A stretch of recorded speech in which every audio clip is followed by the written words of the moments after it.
Doutor, só para a última perguntinha, assim, para a curiosidade aqui do nosso povo, você trabalha como editor da lição da Escola Sabatina. Fala um Sim. pouquinho sobre como é que funciona, quanto tempo assim a gente tem já lições preparadas, como é que é esse processo, e o que Uhum. você poderia dizer da próxima lição, e faz um spoiler para a gente. Sim. Então, a lição da Escola Sabatina, ela é produzida pela Associação Geral da Igreja Adventista para atender a igreja em todo o mundo. Ela é traduzida em mais de 30 idiomas que servem às nossas mais de 60 editoras e os nossos membros da igreja em mais de 200 países. Nós sabemos que a igreja ela tem aí mais de 20 milhões de alunos da Escola Sabatina. Então, a cada 5, 6 anos é feita uma comissão mundial que define temas, títulos e também autores para os próximos 5, 6, 7 anos. Então, nós temos aí já os temas pré-estabelecidos para os próximos 5, 6 ou 7 anos. É uma comissão mundial da Escola Sabatina que define isso. Isso vale para o mundo inteiro. E aí, os autores que recebem essa incumbência, eles têm um período aí de 2 anos para prepararem aproximadamente essas lições. Depois que eles preparam, essas lições elas passam por um processo de revisão, de análise, de correções aí, por teólogos da nossa igreja, lá na Associação Geral e também nas divisões que tem os consultores aí, teólogos que dão os seus pareceres.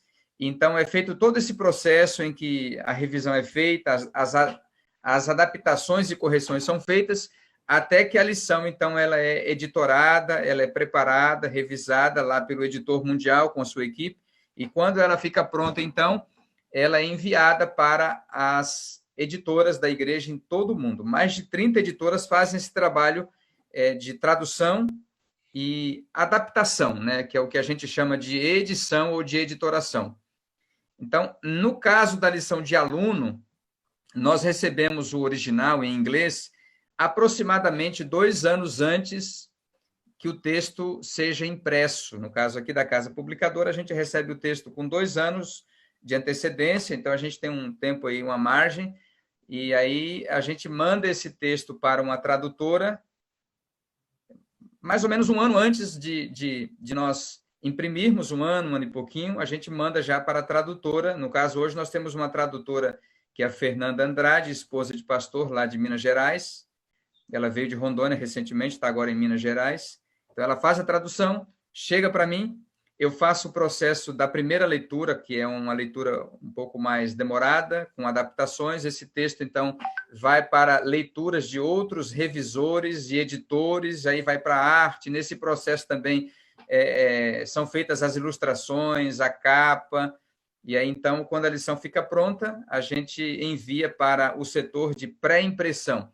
E lá na pré-impressão, então, a lição é preparada por meio de chapas, né, metálicas, e então ela fica pronta para ir para a impressão. Quando é impressa, ela vai depois para o departamento de acabamento, e aí depois que ela passa pelo acabamento, então vai para a logística, né? E aí é enviada para os irmãos, e é sempre bom a gente lembrar que o sentido de todo esse trabalho, o objetivo principal de todo esse trabalho é exatamente atender a igreja, né? Sem a igreja não teria sentido o nosso trabalho, ou seja, a razão para o trabalho que é feito é cada um dos irmãos, cada uma das irmãs, são os irmãos que leem, que estudam, que buscam a Deus, que têm essa comunhão por meio da lição e que, por meio da lição também, crescem na sua vida espiritual e cumprem a missão, né? Se preparando para a volta de Cristo e preparando outras pessoas também. Então, resumidamente, seria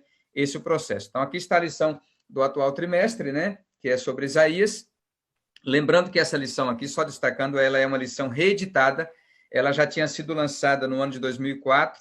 A mesma coisa acontece com a próxima lição, que foi uma lição muito boa, feita pelo teólogo Gerhard Hasel, que já é, inclusive, falecido, que é sobre a aliança. Aí depois teremos uma lição muito interessante também, temática, sobre descanso em Cristo, do terceiro trimestre de 2021, e no quarto trimestre, uma lição sobre Deuteronômio. E aí, o ano que vem, a gente vai ter, entre os temas estudados no ano que vem, a gente vai ter ali aquela lição que já foi estudada no passado sobre o crisol, né? Sobre as provações, sobre as aflições do cristão, né? Então, resumidamente, seria isso, né?